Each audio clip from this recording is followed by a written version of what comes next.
네, 지난밤 뉴욕 증시 5거래일째 하락이 나왔고 여기다가 글로벌 경기 침체에 대한 우려감 그리고 긴축에 대한 불안감이 시장에서 뒤흔들고 있는 모습 확인이 되고 있죠. 자, 국내 시장에서도 지속적인 충격파를 주고 있는 상황입니다. 자, 오늘 장에서도 어떻게 연결이 될지 바로 이 연결고리에서 오늘도 확인해 보도록 하겠습니다. 자, 오늘은 바로자산운용의 윤정식 이사의 의견을 들어보겠습니다. 네, 이사님 안녕하십니까? 네, 안녕하세요. 네, 오늘 연결고리 그러면 먼저 주제부터 공개해 보도록 하겠습니다. 오늘 주제 공개해 주시죠. 자, 오늘 주제는요, 국채금리 급등과 국제유가의 하락입니다. 네, 국채금리 굉장히 크게 가파르게 오르고 있습니다. 거의 기록적인 수치로 국채금리가 오르고 있고, 거기다가 국제유가의 경우에는 반대로 크게 내려가는 모습, 연일 급락세가 연출되면서 WTI 기준으로는 80달러 밑으로 훌쩍 좀 내려온 상황입니다. 자, 그러면요, 이사님, 오늘 이 내용에 대해서 자세히 설명 좀 부탁드리겠습니다. 네, 이 미국의 금리, 채권금리, 특히 저희가 10년물 국채금리 얘기를 가장 많이 하는데, 2년물 그리고 10년물, 특히 10년물 얘기 많이 하는데, 10년물 국채금리가 바로 며칠 전이었습니다. 한 일주일 정도 전에 3.5%를 넘어갔을 때 시장 한번 출렁이었었습니다. 와, 3.5%를 넘어갔다. 너무 많이 올라갔다. FOMC 금리 인상에 대한 부담감 이렇게 반영이 되는구나. 이런 얘기가 있었는데 이제 사실 4%를 향해 가고 있죠. 이 채권 금리가 이 기준 금리를 따라가는 그런 모습은 아니지만 10년물이라는 게 10년 뒤에 금리를 좀 반영한다. 사실 이런 의미인데 지금 거의 4%를 갔죠. 이미 금년 지금 3.5%이기 때문에 금년 미국 시장의 금리가 4%를 넘어갈 가능성이 상당히 좀 높아졌죠.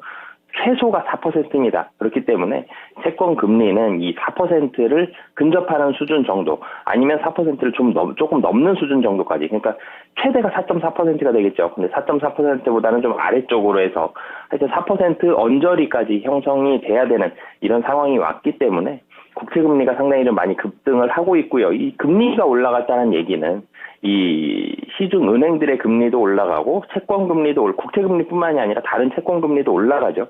시중의 모든 금리가 올라갑니다. 그러면 돈을 빌리기는 힘들어지고 돈을 넣었을 때 이익은 올라가죠. 시중의 유동성 자금이 확 줄어들게 되죠. 이런 모습들이 이 국내 시장에도 많이 좀 펼쳐지고 있는데 결론적으로는 미국 시장 자체는 어제 좋았습니다. 대형 기술주 중심으로 이 반발 매수세가 유입이 되면서 나스닥 1% 넘게 상승하는 모습이 장 초반에 나타났었고, 그리고 일부 경제 지표도 사실은 괜찮은 모습, 그러니까 굉장히 좋다는 아니지만 어느 정도 괜찮은 이런 미국 경기가 어느 정도는 좀 견조하다 이런 모습들까지 나오면서 장 초반에는 좋게 시작을 했거든요.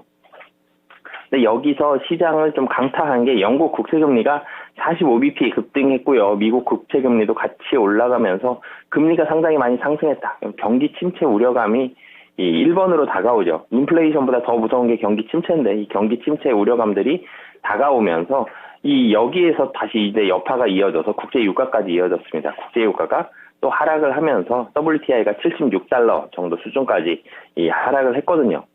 이 WTI가 바로 얼마 전까지만 생각해도 100달러 훌쩍 넘었었는데 어느새 76달러까지 많이 좀 하락을 해 있는 상황입니다. 이 WTI, 그러니까 국제 유가들이 WTI뿐만이 아니라 브렌트유도 그렇고요. 다 하락을 했던 이유는 경기 침체가 되면 유가에 대한 이 소비가, 원유에 대한 소비가 줄어든다. 이런 부분들이 나오면서 하락을 했는데 WTI가 좀 더 가파르게 하락을 하고 있죠. 그러니까 브렌트유와 WTI를 비교를 해봤을 때 이 WTI가 좀 더 하락했다는 것에 조금 더 주목을 해보고 싶습니다. 이게 시장은 좀 더 하방 아래쪽을 바라보고 있다라고 보시면 되겠는데요. 세계 3대 원유 중에서는 WTI가 품질이 가장 좋습니다. 그런데 지금 가격은 가장 낮죠. 왜 그러냐면 WTI를 중심으로 이 선물 시장이 가장 좀 활발히 형성이 되어 있기 때문인데요. 이 선물 시장이 WTI에 미치는 이 영향력이 WTI를 다른 이 유가들보다도 좀 더 낮게 만드는. 그러니까 이 선물은 하방을, 미래에 대한 이 WTI의 가치를 하방을 바라보게 하고 있죠. 이런 부분들이 좀 반영이 되어 있다는 부분. 그러니까 그렇기 때문에 WTI는 이 국제 유가는 좀 더 하락할 가능성이 높다라고 보여지고요. 이 영국에서는 금리가 상당히 급등을 했는데 경기 침체 우려감 나왔고요. 뭐 ECB도 그렇고 이 유로화에 대한 약세가 진행이 됐죠. 이 환율이라는 게 또 상대적이죠. 유로화가 약세가 되니까 상대적인 달러가 강세로 보여졌고요. 이 달러의 강세가 계속된다. 뭐 그렇기 때문에 주가 또 하락하는. 그러니까 장 초반에는 반발 매수 나왔는데 사실 반발 매수는 이유가 굉장히 분명하죠. 많이 떨어졌기 때문에 삽니다. 그러니까 무언가 환경이 좋아져서 산다는 게 아니라 많이 떨어졌기 때문에 산다라는 얘기인데 그 다음에 나왔던 구체적인 이유들은 주가를 다시 떨어뜨리는 그런 이유들만 계속적으로 나왔기 때문에 미국 시장 좀 좋지 않은 모습 보여줬는데 이런 모습들이 사실은 뭐 미국 시장도 기술적 반등 나왔다는 점이 굉장히 고무적이긴 합니다만 그 외에 나왔던 요인들이 국내 시장에도 여전히 변동성을 미칠 수 있는 이런 요인들이 발생을 했다라고 보시면 되겠습니다.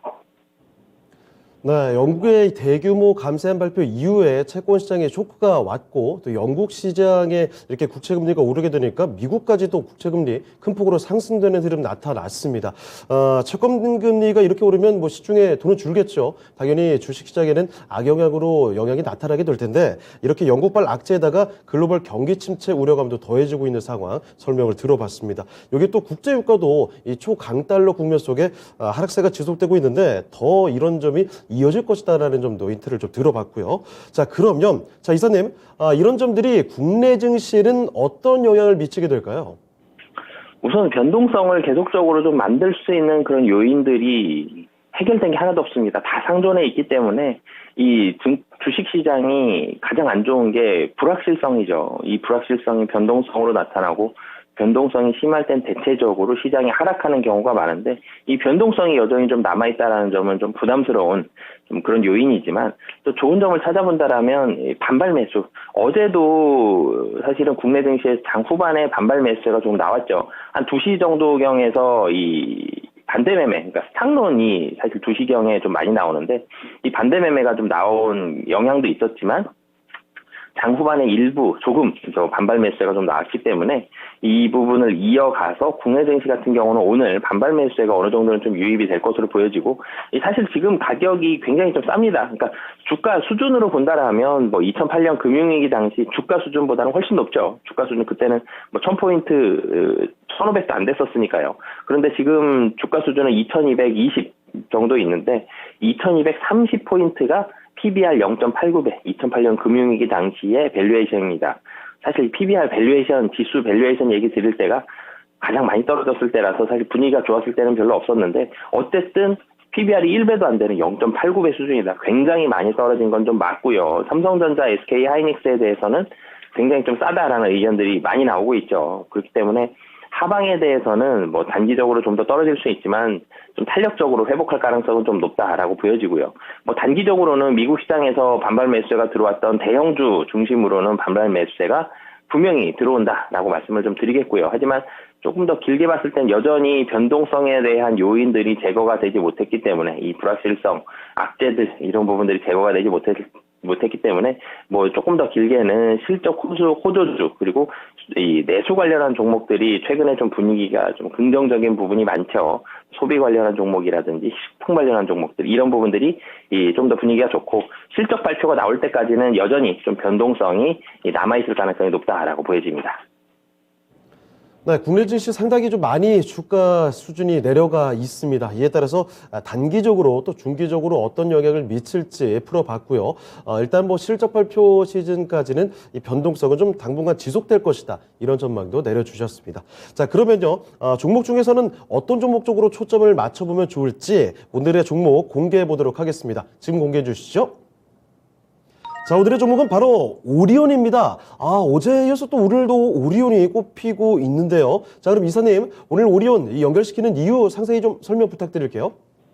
제가 계속적으로 좀 내수주를 많이 말씀을 좀 드리고 있는데요. 이 내수주가 변동성이 좀 적고요. 그리고 실적이 선방하는 그런 이유가 가장 큽니다. 실적 좋은 내수 관련주는 수급도 그렇고요. 주가도 별로 하락하지 않은 이런 모습들이 있기 때문에 뭐 계속적으로 좀 내수주를 많이 말씀을 드리고 있고요.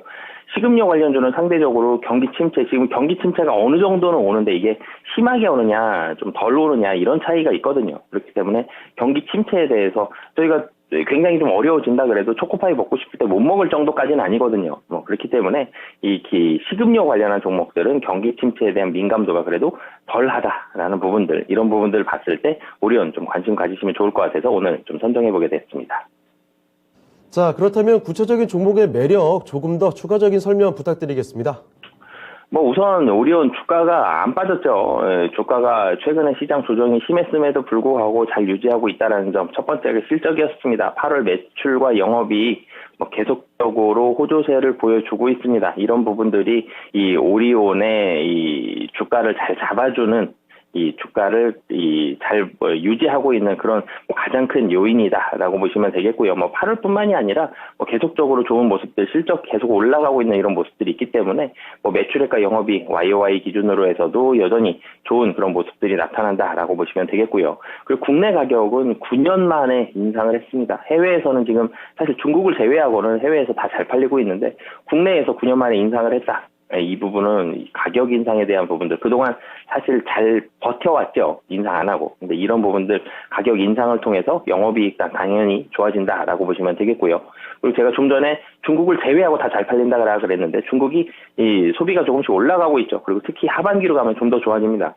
이런 부분들을 봤을 때 중국이까지 올라갔다. 그러면 굉장히 좋은 실적 충분히 좀 기여할 수 있기 때문에 실적이 좋고 내수주 변동성 좀 적다라는 포인트로 접근을 해보시면 좋을 것 같습니다. 자, 그렇다면 마지막으로 목표 주가는 어느 정도까지 볼 수 있을까요? 네, 사실 지금 한 10만 5천 원 정도에서 좀 위아래로 단기적으로 좀 박스권 형성을 하고 있는데 굉장히 좀 단기적으로는 한 11만 원 정도, 조금 더 길게는 12만 원 정도까지 보시면 좋을 것 같습니다. 네, 알겠습니다. 오늘 말씀 고맙습니다. 네, 감사합니다. 자, 윤정식 이사와 함께 이야기 들어봤습니다. 경기 침체 민감도가 낮은 오리온 주목해 보시면 좋을 것 같습니다. 자, 오늘 그럼 저희는 여기서 좀 마치도록 하겠습니다. 지금까지 다양한 투자 판단에 대한 도움 말씀 드렸습니다. 하지만 특정 종목의 상승과 하락을 보장하지 않는다는 점 꼭 좀 명심해 주시길 바랍니다. 네, 오늘도 성공 투자하십시오. 고맙습니다.